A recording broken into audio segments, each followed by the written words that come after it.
अस्सलाम वालेकुम, आप देख रहे हैं हमारा इस्लामिक टीवी चैनल। फुरफुरा शरीफ अहले सुन्नत वल जमात पीरजादा अब्बास सिद्दीकी ने फिर एक बार आमने सामने। चलिए सबसे बड़ी खुलासा को हम देख लेते हैं, सीधे चले जाते हैं हमारे स्टूडियो पे। ओवैसी साहब को बीजेपी की बी टीम कहा जाता है, और अगर जिनको बीजेपी की बी टीम कहा जाता है तो कहा जाता है कि ओवैसी साहब जो है वो बंगाल में भी वही काम करेंगे जो बिहार में किया। आपकी टिप्पणी इस पर? देखिए, अगर किसी को किसी का बी टीम का है, ये तो बड़ी दुख और शर्म की बात है। अगर बिहार में ओवैसी साहब को महाजोर साथ में ले लेते तो ऐसा हालत नहीं होता। उसको साथ में भी नहीं ले लेंगे और जब अपना चुनाव लड़ेंगे तो हार जाएंगे तो सब पूरा कसूर ओवैसी साहब के ऊपर डाल देंगे। ये गणतंत्र के खिलाफ है। ओवैसी ने तो 20 सीट दिया है, 243 में 20 सीट दिया है, बाकी 223 सीट में ओवैसी ने तो प्रार्थी नहीं दिया है, तो उसमें किसने वोट काटा? एक गलत बात है। गणतांत्रिक प्रक्रिया में किसी ने किसी को वोट काट लिया, एक कहना ही जुल्म है, मेरे मानना है। ओवैसी फैक्टर की वजह से ममता बनर्जी को अपनी रणनीति बदलनी पड़ रही है, इसको कोई डिनाई नहीं कर सकता है। बिहार में ओवैसी की पार्टी ने 5 में से जो 4 सीटें जीती वो पश्चिम बंगाल की सीमा पर हैं। ओवैसी को बार बार बीजेपी की बी टीम कहा जा रहा है, यह बड़ा इंपॉर्टेंट है। बिहार में 12 में से 15 सीटों पर ओवैसी की पार्टी ने महागठबंधन को नुकसान पहुंचाया। मुस्लिम वोटरों के असर वाले 90 सीटों पर ममता को ओवैसी फैक्टर की चिंता है।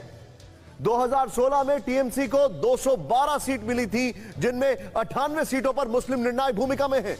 इन 98 में से 68 सीटों की जिम्मेदारी बीजेपी ने मुकुल रॉय को दी है। सोचें आप, मैं यहां पर आपको जो बता रहा हूं, लेकिन कहानी यही खत्म नहीं होती है। अब ममता दीदी जो है वो किस तरीके से हिंदू वोटरों को लुभाने की कोशिश करें, मैं उस वॉल पर बाद में आऊंगा। पहले क्विक रिएक्शन। मेरे साथ ओवैसी फैक्टर पर मौलाना साहब मौजूद है। मौलाना साहब, ओवैसी फैक्टर बड़ा इंपॉर्टेंट है और ये बीजेपी की बी टीम के तौर पर देखा जा रहा है पूरे देश में, माने या ना माने, चाहे वो एग्जाम्पल है बिहार का हो या हैदराबाद उनके घर का हो। क्या ये फैक्टर बंगाल में नुकसान पहुंचाएगा ममता दीदी को?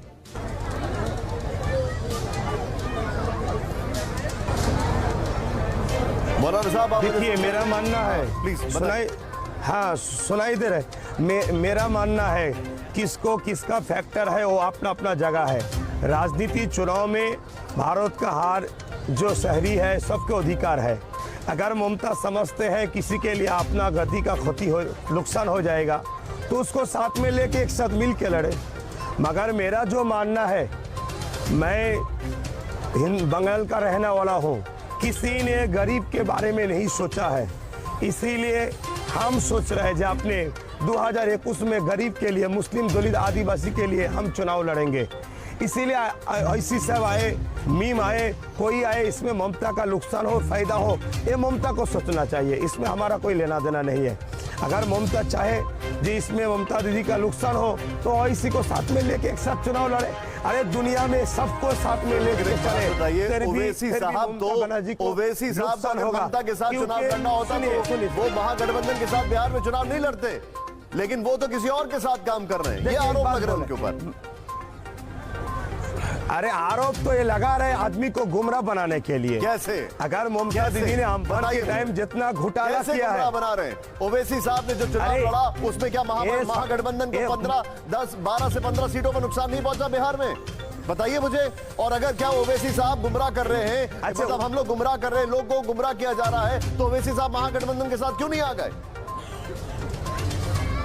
देखिए, महागठबंधन से तो ओवैसी साहब जाने के लिए तो अपने तरफ से बोले थे हमको महागठबंधन में ले लो, मगर महागठबंधन ने ओवैसी साहब को नहीं लिया है, इसीलिए अपना पार्टी को लंच किया।